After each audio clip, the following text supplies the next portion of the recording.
Hi, Jeremy Cordeaux in the Court of Public Opinion. I'm just on air here to let you know that we'll be live streaming the Court of Public Opinion every Friday between 9 o'clock and 12 on jeremycordeaux.com. Please join us. We'd love to have you.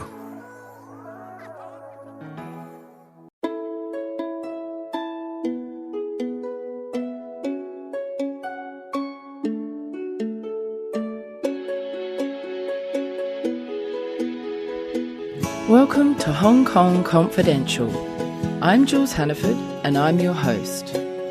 I'm an Australian woman and I've been living in Hong Kong for many years. I'm a mother, a teacher, an author, and I want to share my wisdom and the wisdom of others with you. Thanks for joining me and I hope you enjoy the show. Hi Confidants, I just want to tell you about a book that I've written called Fool Me Twice. It's my memoir and it's a story of how I was scammed and assaulted while online dating. It was a difficult book to write because I really had to overcome the shame of my choices. But I wanted to do it so that I could help other people not get caught in the same trap that I was. At the end of the book, there are a whole lot of suggestions of what people need to look out for and how they can date safely online. My book is available on Amazon and Barnes & Noble online, and it's also in Hong Kong bookstores. Here is a promo for my book. I hope you enjoy it. From life on a farm in rural Australia, where wide open spaces made a young woman yearn to know what was beyond her country town. She moved to the city, became a mother, and found her dream career which took her across the world. But still, something's missing. In her search for love, she traveled far, trusted deeply. She wanted so badly to find someone that she almost lost herself in the process and learned some hard lessons along the way. Fool Me Twice, a new memoir by Jules Hannaford. Available on Amazon. Today I'm here with Michelle Harris. Hi, Michelle. Hi, Jules. Thank you so much for joining me today. Great to be here. Michelle, tell me about Pure Potential and how you came up with this concept for your company. Sure. Pure Potential is actually a wheel of services that I offer to help people to their pure potential in all areas of life. I originally created it as a platform to kind of bring together everything I've learned and discovered over 20 years in the field of healing, empowerment, spirituality. At the same time, making a contribution to the lives of others. Pure Potential itself relates to your connection to your kind of inner self, your soul or the source within you, and to help you express this out into the world. It's really about expressing your uniqueness in the world. It's about being heard. It's about standing up and saying to the world, this is me, without fear. People get to that point through the healing and empowerment journey through the services that I offer. What sort of services do you offer? It's an array of services. I work with adults, children, teens, tweens. I also work with businesses, and more recently, I'm moving more into schools and organizations. I offer, like I say, an array of services. So it could be anything from mindfulness and meditation to healing empowerment sessions and programs and events to couples empowerment. So it's a kind of a mixture of different things that I'm offering. I also notice you do a lot of like mother-daughter work and stuff like that as well. And you work with girls in particular. Yes, mother-child. In more recent months, it's moved into child rather than just girls. It did start off with girls and mums. Originally, I set it up to foster that connection, the bond with mother and daughter, because it's a very sacred bond. With any child, it's a sacred bond. But it was really to kind of strengthen that bond. I'm very much working with sort of women's empowerment, children's empowerment. It was really as an intention to strengthen that as well within themselves. Yeah, that's really lovely. You do a lot of work around empowering girls, don't you? And girl empowerment just on their own, not even with the mother, but just building up girls' self-esteem and making them feel better about themselves and doing stuff to draw them away from social media, I'm imagining. It's all of that. So as we know, social media has taken off big time, and a lot of young people these days are on it all the time. They're even hooked on it. sadly, also through that, although it comes with a positive of connection to others, at the same time, it seems to be increasing a lot of cyberbullying and also giving messages to children, particularly girls, which is damaging their self-esteem because they go into comparison with other girls. They're going into comparison with their body image. There's so much of this comparison going on and competitiveness as well, which I think is having negative impact on them. So the intention of the empowerment programs is not only to empower them to have a positive self-image, but also to shift mindsets, also to help them connect to their true values, helping them to truly express who they are uniquely, not comparing themselves against others, but accessing their own inner truth, their own inner self, so they can say to the world, well, this is me and I'm comfortable being me. How much of that involves body image as well? We do bring in the body image into it. Yeah, we have brought that in. I do empowerment programs for individuals, but I also do the Day Fest, the Empowerment Day Fest, which I bring in other teachers to do. What sort of courses or teachers do you bring in on those empowerment days? Usually it's, for example, an hour of yoga, and then we have maybe some kind of artwork activity, cooking. We have some essential oils and chanting, and then meditation, mindfulness, and the crystals element, which is what I work with at the end. Oh my gosh, it sounds really amazing. They love it. You offer that kind of program for adults as well, don't you? We do it for women as well. And we've also done mum and child as well. Michelle, what was it about your life that moved you in the direction of healing and helping others? Well, I've always been a kind of sensitive person. I've always picked up kind of intuitively and psychically, and always been the kind of person that people will tell me their problems, even from a very young age. I've always had that kind of way about me, if you like. It was actually when I came to Hong Kong in 1996. I came following the death of my mum, and actually my father had passed away 7 years before that. So both parents had passed on. I felt it was my time to explore the world, to journey. You know, there was a lot of trauma around ill health in the family. That's how I saw it. Anyway, my time to kind of do my own thing, to travel. So I came to Hong Kong with the intention of only staying here for a few months. As we all do. As we all do. Yeah. And like 23 years later, I'm still here. 96, I came, and as soon as I arrived in Hong Kong, it was like all of the pain of the past came up to the surface. All the kind of self-punishment I had a lot of self-esteem issues myself, self-loathing. I had anorexia. I wasn't eating properly. I was drinking way too much. Diet pills, everything. All this kind of self-punishment was going on. I realized that it was because I was suppressing all the pain of the past, the grief from both my parents passing. Being the eldest of 3 children, I was the one trying to hold it all together, to be the strong one. Also, I never felt really heard. I never felt there was anyone I could really talk to. So I bottled it all up. That was my way of coping. I was at work. At the time, I was working for Euromoney. A colleague came up to me and handed me a piece of paper and said, go and see this lady. It was a local healer. And I thought, why not? So I did. It was like she was speaking to my soul. Everything I intuited and felt, it's like finally someone could understand where I was coming from. She gave me a glimpse of hope. I felt there was hope in my life. Short time after that, I was on the ferry. Suddenly, this healing energy started pouring through me from seemingly nowhere. What I wanted to do was put my hands on people. So, of course, save being arrested, which I didn't want to do. You asked permission. Yeah, exactly. So I put them on myself, and this healing energy was pouring through me. And I literally couldn't move my hands for about maybe 5 to 8 minutes or so. And then suddenly it just stopped.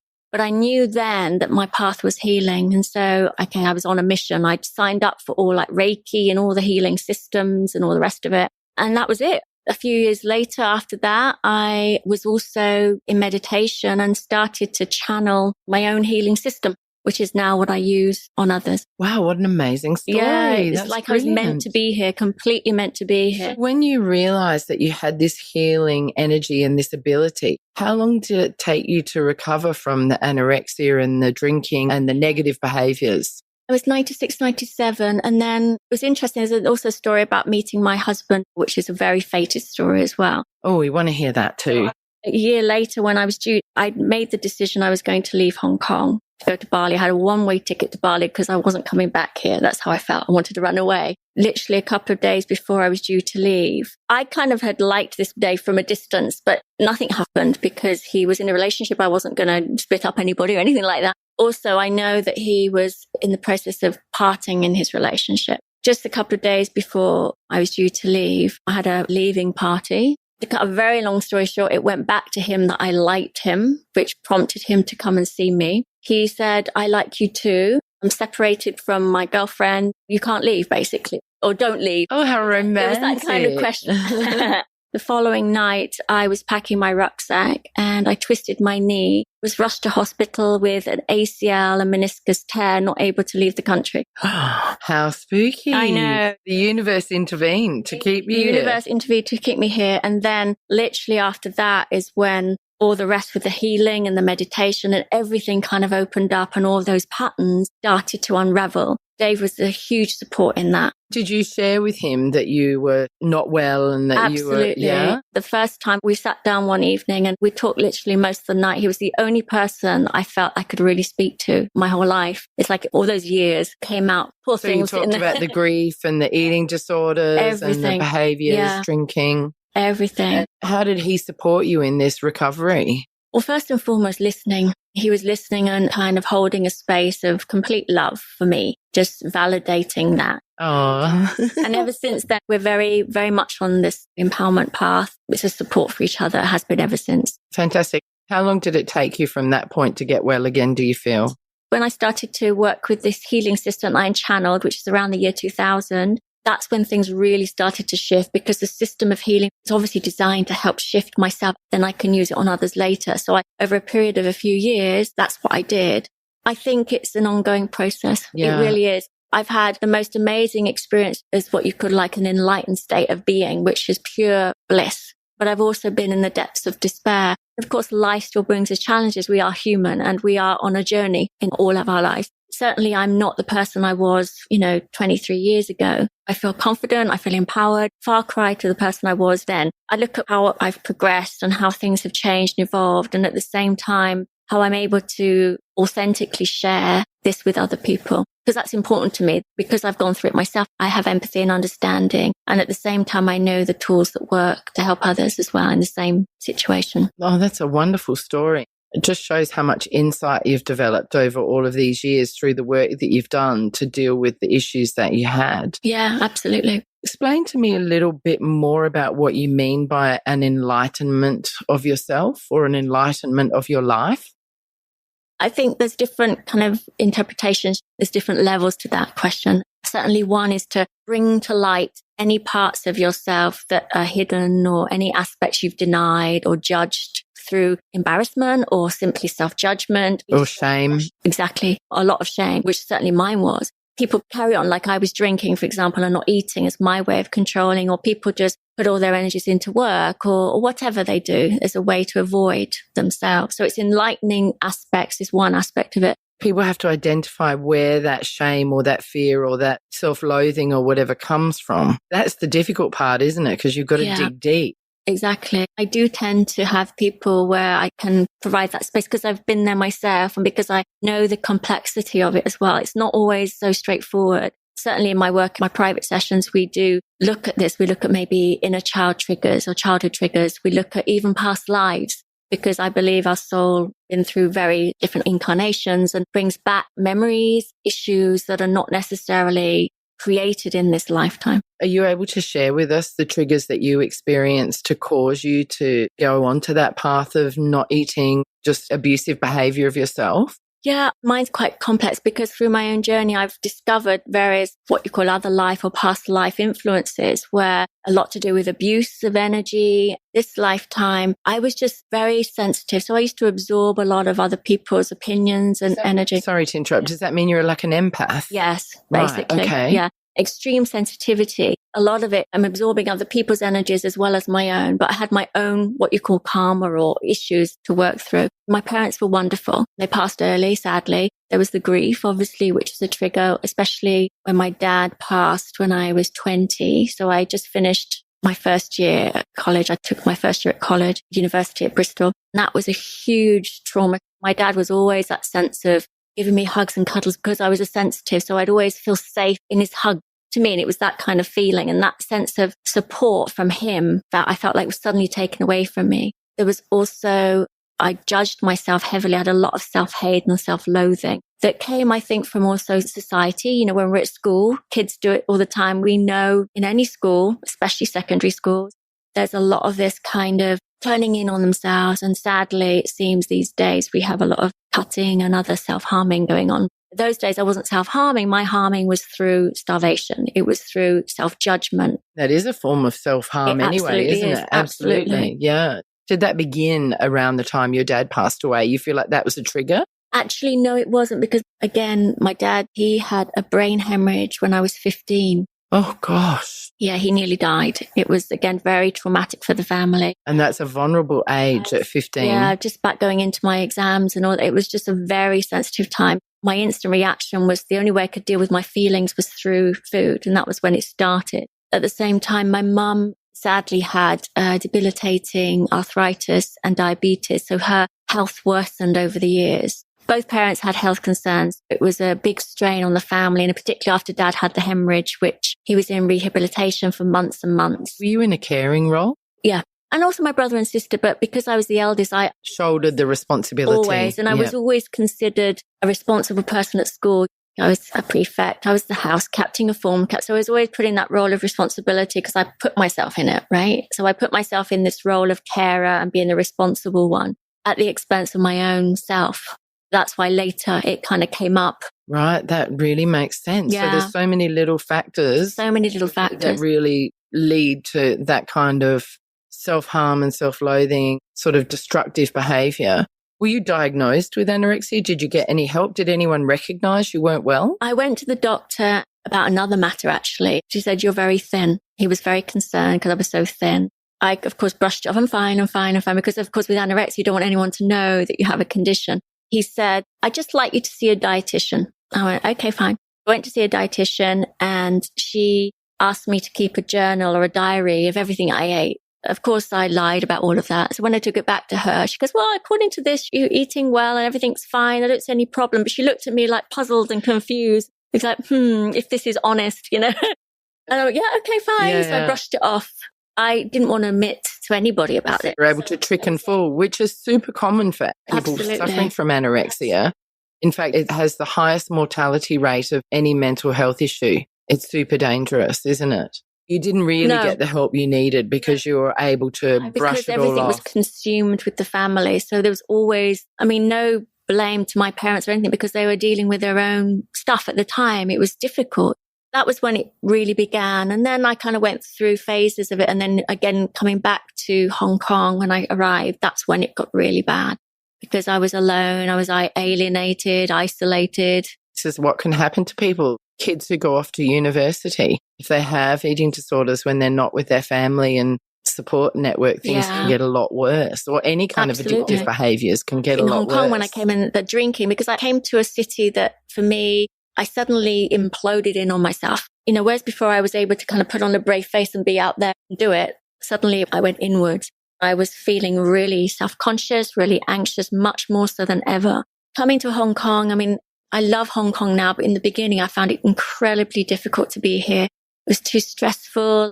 Living on Lama was a huge godsend because I felt like I could get away and retreat into myself a bit more. There's a massive drinking culture in Hong Kong. No one drives anywhere. It's not like in the UK and Australia where you don't drink so much because you've got to drive home. You catch ferries or taxis or walk. That was my life in the first year or so. The rest is history. And then the healing was really... And then the healing really came, So I guess the fact that you've had all of these experiences makes you then able to connect so much more with your clients because you can empathize with what they're going through. You can understand where they're coming from. You can really tap into their vulnerability and their shame and their fears and their self-loathing and their negative self-talk. Absolutely. That's so amazing. How do you combat or help people move through those feelings of shame and negative self-talk? Because it's very common. Each client is completely unique, obviously. Until the person's sitting in front of me, I won't know what they need until they talk to me. Because I'm an intuitive, I will bring in whatever tool is needed at the time. And also I'm very connected to spirit. So spirit's talking to me as well about what that person needs. Oh, you have some psychic ability and you're, brilliant. And you're able to hear spirit speaking. Oh my gosh, is there anything going on around me now? Quick, just have a listen.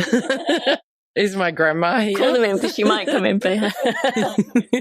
Come in, Zita. Where are you? I'm enjoying the fun. With the psychic ability, do you have to concentrate and channel really focus on getting messages, or does it just come to you randomly? It can come in at any time, really. I mean, obviously it's creating the space first for that to happen. So it will be the conducive to that. And if it's appropriate to share something. Okay, well, if you get anything, you tell me and we're going to tell the world, all right? I'm not shy. If you get any sort of psychic or spiritual stuff going on or any little messages, pass them on the podcast. What are some of the tools? You've mentioned meditation, you've mentioned art, you've mentioned yoga. Well, actually, the yoga and art apart from other teachers. So the day fest is slightly different because that's where you bring in people. Bring the other okay, so let's focus on what you do. Yeah. I do, meditation and inner journey. I mean, I focus you inwards into connecting what's on a deeper level through a meditation or guided journey. Is that going back to your inner child and talking to that inner child? Yes. Or is it going back to past lives? Could be either or both. Okay. I was told in a past life that I was a governess in France, but looked after lots of children, which is so interesting now that I'm a school teacher. Interesting. Yeah. I was told that my daughter had a spirit guide who was a Chinese man. This is way before we came to Hong Kong. Isn't that interesting? That's really funky. She really identifies with Chinese culture and found it very sort of easy to adapt. Isn't that interesting? How do you connect with past lives? Again, I do a process of kind of guided journeying, I call it. Want of a better, it's almost like going into the memory banks of yourself. And we tap into like more of the unconscious and subconscious where you hold this. So it's holding the memories and also on a soul level. So I'm reading your soul records, if you like, to see what information wants to be presented. You kind of going into a meditative state in this. Are you relying on the person that you're working on to kind of just share what they're thinking or feeling? Is it related to any of their dreams? It can do, all of that. It can well do. Because I'm very much about empowering the person to empower themselves. So in the session, they're very much part of it. It's not like they just lay there and I'm doing everything for them. I get them involved. So I say, okay, I'm guiding them and I'm saying, just share with me what's coming up. And usually I'm seeing it anyway. And they may say, is this my imagination? I say, no, that's real, or that's exactly what's coming up. And so I'll validate where they're coming from. At the same time, asking questions to go a little bit deeper to access the truth of what the blockage and the energy is. Can we bring, for the want of a better word, crap or stuff from our past lives into our present lives? Absolutely. How can that manifest?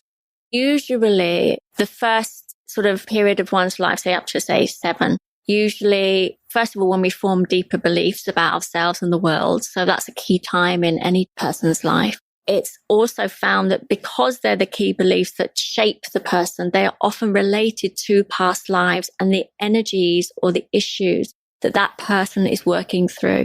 That's why inner child healing is powerful and also can connect to other lifetimes and soul level healing. Do you understand what I mean? Yes. So kind of all connects, all very interconnected. Sometimes it gets quite complex because it's so interconnected and it's all overlaying each other. Some sort of blockage that I might have in my life, for example, the fact that I've been single for 7,000 years, could be... Sorry, we've got all these running themes in my podcast. Like all my listeners know that I'm menopausal, in my 50s and single. That's great. Could that be something blocking me from my past lives? It could and well be. And you could help me uncover that and clear that, and then I'll fall madly in love. Absolutely. Oh, okay, great. Book me in.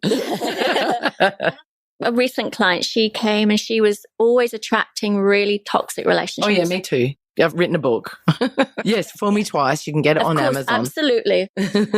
She had also had a history of abuse. Oh. Self-abuse. Oh, no, not self-abuse, just abuse by men. No, self-abuse. Right, okay. She also didn't feel worthy and deserving of love. Yeah, I think I do, but maybe on a subconscious level I don't. Or maybe from a past life I don't. Yeah, so what we did was we looked at kind of looking at her beliefs and how she really feels about relationships in herself. We looked at her past relationships that are influencing how she is opening her heart to new relationships, because that does influence you.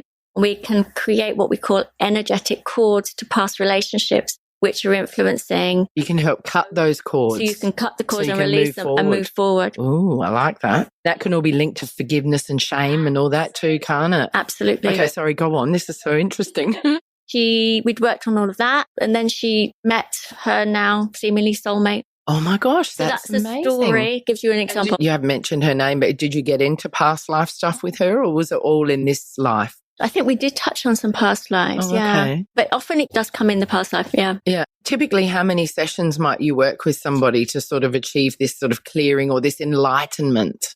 It really does depend. I mean, I might have a client just come for one session and that's all they need to open up something for themselves. I have this 3-month empowerment program, which is a one-on-one program. It's customized specifically to themselves. So we work together to work with all areas of life to get to where you want to be. I very much align it to one's own soul. In that program, because it's over 12 sessions actually, so around 3 months, that's when we can really go deep. The trust is being built up between us and each session goes a bit deeper and a bit deeper and a bit deeper. And all the while I'm reading what Spirit is sharing with me for that particular person. I might give some tools and a little bit of homework. It's not like a big homework though, but it's something to support you between sessions. Do you feel that people at the end of this 3-month journey are really quite empowered and changed most of the time? Yeah, absolutely. Yeah. Have you had any failures? Like anyone going, oh, that didn't work, I feel terrible still? I've had a couple of people who said, I'm not sure this is working, but I know it's because their fear is kicked in. So they sabotage their process before the end of the sessions. Mostly people carry through, Sometimes people have to give it time to see if it works. Exactly. You can feel at the time, well, nothing's happening, but 3 months or 6 months later, you might then be able to really reflect and see how it's impacted you. People come back for that reason. They've come back because they integrated the process and they came back. So I want to do more on this issue now. I want to work with this. So it's an ongoing journey. When we talk about psychic ability, I know from my research that it can manifest in many ways. It can be visions, it can be voices, it can be connecting with spirit or dead people. I guess that's the same thing. Or it can be linked to holding an item and then you get messages. How does it work for you? Because I know it's different for everyone. Yeah, it's interesting because I might have sessions where I'm being fed the words from Spirit into my head. So it's like I'm hearing the words and I'm just repeating the words. I will also sense. So someone's coming down and saying, I'm sensing this is how you're feeling right now. Yeah, so that's more of a feeling. There's also seeing. So I've got an image of something and they'll say, that's amazing. It's relating to something I had no idea about, for example. At different times, I'm using different things. Wouldn't say I use one particular. That's amazing. I don't tend to use holding things to read things. It's not my normal thing. Right. It's more like sensing from the person. Okay. I really want you to do something on me now. Can you get any psychic vibe? Can you tune into anything about me now and do it live on the podcast? That would be super exciting. I do feel that I feel drawn to work with you to do with the relationships. Ooh. I do feel drawn to do areas around what your sacral center, this center here, which is connecting to your relationships and also to do with emotions and storing emotions. This is also the center of sexuality, also money and creativity. I feel like I want to do it around here. I do feel there's kind of a darker area there of a block that wants to be released. There is an influence of past life I'm picking up for you and a sense of love lost. And I really feel like though this lifetime, some of your relationships have catalyzed that and you need to shift some of those cords of energies as well. I think, Jules, about you understanding why you created this in the first place. So what is the gift? I call that the gift of learning. So what is it? Apart from obviously you've empowered yourself hugely through your journey. I can feel that through your podcast and what you've been doing, right? But there's something I think on a deeper level that you're really not fully seeing on a soul level. Let me ask you some questions. What do you benefit from relationships? Companionship, support, love, doing things together, traveling together, sharing things, not being alone, overcoming loneliness. Yes. Which, to be fair, I feel a lot less lonely these days than I used to, if that makes sense. I think because I'm so busy. But in a way, I've filled my life with so much that it's just been ridiculous. Do you know what I mean? I do. And the reason I think they're asking that question is because on a one-on-one private session, I would help you drop into that place of loneliness because that sense of loneliness is your healing. It's all very well distracting yourself by all these things and keep yourself busy, which actually ends up scattering your energy and you're pulled in all these different places and you can actually be quite anxious. I would want to go into that sense of loneliness and the loneliness where you had that lost love that seems to be coming up that is relevant to this lifetime. So when you overcome that, you can realize you never really lose love. It's not really about another person giving you love. It's about you finding the love from within yourself. That's so interesting. But I feel like I do love myself. But it's so interesting because I've done lots of work on myself over the years and some spiritual healing. Yeah, lots of stuff. One of the things that my auntie pointed out to me was that when I was about 3 years old, my mum lost twins. They died.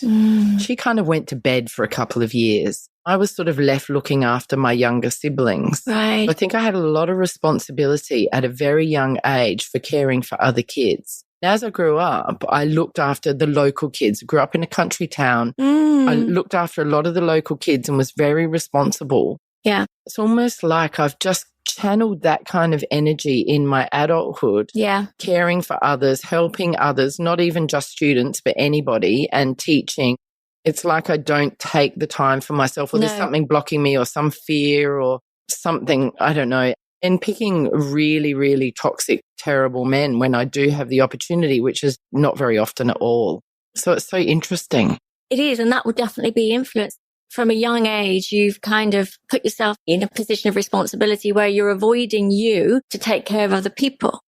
What is it that needs to go deeper, where you really center in yourself and really access the core love within inside of yourself, caring for yourself first and foremost, nurturing yourself first and foremost, loving yourself first and foremost. Then you centralize in that energy. You're kind of helping others and being with others is just like an extension from you, rather than you kind of going out and doing that first. Do you understand what I mean? Yeah. It comes from within you first. Yeah, I do. And I don't see why it's not there though. I think you do hugely. But I feel there's something needs to shift within inside of you. So you're centralizing it inside of you first, and then everything else will flow or come. That self-respect, that self-love, that self-honoring. Then from that centered place of empowerment and love in yourself, you magnetize to you love that is honoring you, that's respecting you, it's not toxic. Oh my gosh. Opens you up to knowing that you're never alone as well. Even if you have a relationship, it's an extension of you. It's not only because of that relationship that you're loved. Do you understand what I mean?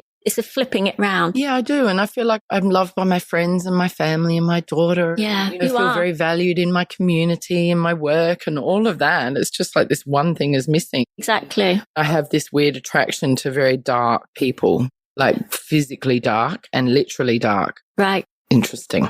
This block here, which is the block to that, I think we need to shift that clear out. it. We'll do that. I promise we'll do that. We'll get the crystals out and I'll take you on a past life and we'll do that. Definitely. I'd love to do that. Book me in. We'll give it a go. Tell me a bit more then about the crystal work. Thank you for that. That was super interesting. Yeah, the crystals are a tool that I use with the healing system that I'm working with, which is the Draco healing symbol system. The symbols and or codes work specifically with the crystal energies. The energy of the crystal and the energy of the symbol kind of combine to help to go a little bit deeper for people to shift whatever blockages are there. Do you literally put crystals on them? Can do, or hold in the hands, or just on the lap, or close by. Because crystals hold a vibration and a frequency such that they are of a kind of purer or high vibration. Even if you just put them on the table or even by your computer on work or by your bed. I have a rose quartz at home. Perfect. That's meant to bring love, isn't it? It's perfect for the heart. I should dig it Absolutely. out. I don't know where it is. That energy, what it does, it starts to help to heal you and the blocks that you hold that are stopping you manifesting that. The crystals help to release the blockages. Another tool that works together with the healing system. Wow, that sounds really interesting. Is that something you can use on your own at home or? You can use it on your own. Yeah, always. Like I say, you can even buy, for example, an amethyst cluster and put it in the room, which will then give off this healing, transformative energy to help bring positive energy into the room. People have them in their homes. People have them in their offices. You can have them in the school. You can have them anywhere just because they'll give off a certain frequency and vibration to uplift you and bring better health and well-being. You mentioned the Draco symbols. What is that? Can you explain? Yeah, these are the symbols that I started to channel around the year 2000. These are literally shaped symbols which are drawn or programmed into the crystals. You've probably heard of Reiki before, right? Yes. Reiki has symbols and they use symbols to kind of activate and bring in certain frequencies of healing energy. It's the same with the symbols I use, but they're different symbols to Reiki. So we draw the symbols and there's this stream of energy that comes through. It's like opening the doorway, if you like, to the stream of energy that comes through. That is a healing energy to help the person as they need. Cool. That makes sense. Can you talk about what ways parents can help empower their kids or help them find this kind of peace or enlightenment? Well, first and foremost, I think be the role model, right? We know that kids are learning from us the whole time. Being the role model of kind of peace and empowerment yourself, self-love, kindness is important. Admittedly, we are human. We're all human. So we have times where we're not like that. But even in those moments where we may be going through challenges, I think it's really important to also share with kids. I think they learn from you and how you overcome these challenges, and then they become empowered through that process as well. I'm not necessarily talking about like going into big detail about the problems, but just sharing the tools that maybe could have helped you that will help them too. Also, I really do feel that children are teachers. They're teaching us so much about ourselves. It's all very well, I think, brushing off your kids and thinking they don't know anything. But I think kids really deserve a sense of kindness and respect for what they actually do bring you. And I've been on a journey through my own daughter where she's constantly sharing and showing me every day about fun and joy and lightness, and also where I may be out of alignment. And so I'm constantly looking at that and bringing myself back to myself. And also giving them the space, I think creating space and time for kids so they can feel really understood and heard. Simply just accepting them for who they are, their own unique soul, their own uniqueness. I think that these days, a lot of people say that the kids are entitled. I think there's an element of self-empowerment actually that some of these kids have, in the sense that they know their own mind. They know what they want. It's about, I think, nurturing that expression of themselves in the world without being closed down. Of course, we have boundaries with kids. Of course, we have guidelines with kids. Of course, as parents, that's what we do. They need that, don't they? They respond well to that. It's so important. But it's nurturing their own uniqueness, I think. What's the value of meditation? Well, meditation has numerous benefits. I mean, it's been documented by various studies how it can relax and calm you. And also over a period of time, it can start to change the brain in a positive way, not a negative way. You start to create feelings and thoughts around peace and well-being rather than anxiety, stress, negative energies. From children to executives, even grandmas and grandpa, everybody benefits from meditation, even if it's a couple of minutes a day. And what I found with a lot of people is they say to me, I just don't have time. So I say, well, actually, you do have time. It's creating the time. You can do it very simply, like when you're on the bus, on the ferry, even on the toilet. Just for a couple of minutes, just to take some deep breaths, just to recenter yourself and kind of allow yourself to disconnect from the thinking.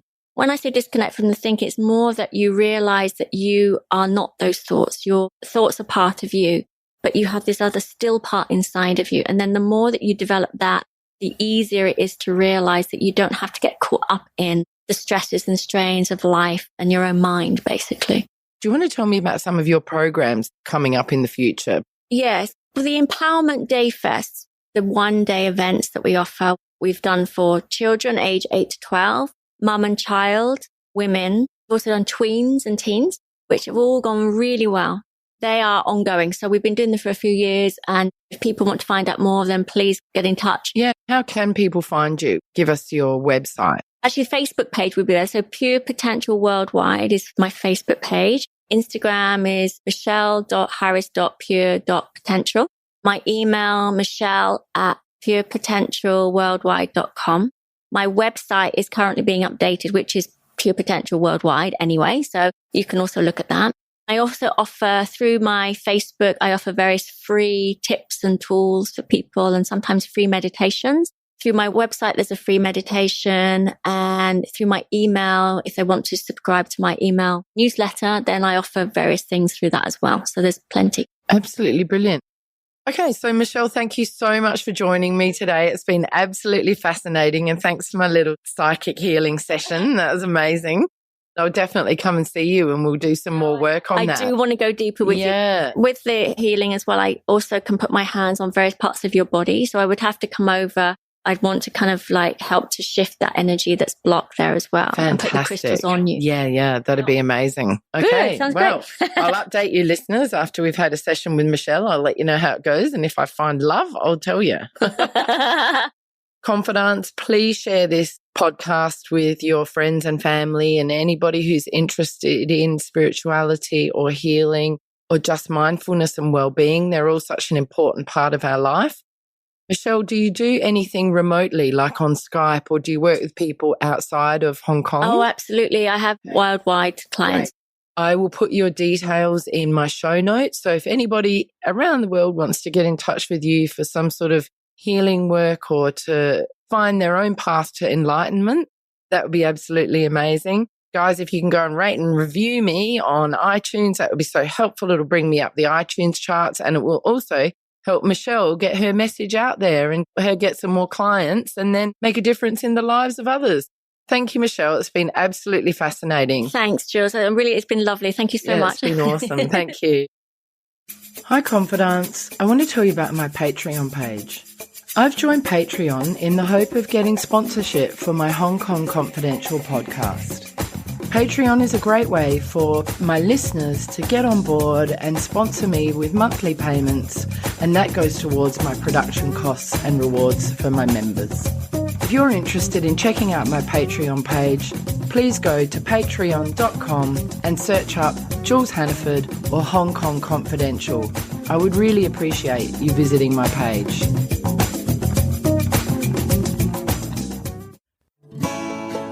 So that brings us to the end of another Hong Kong Confidential podcast. I'm Jules Hannaford. Thanks for joining me, and I hope you'll be with me again next week. If you enjoyed today's podcast, please can you go to iTunes to rate and review it. I would really appreciate your feedback. You can email me at jules@hongkongconfidential.net, and you can find me on Facebook and Instagram at Hong Kong Confidential. If you'd like to hit me up on Twitter, it's at Jules Hannaford. I would love to hear from you.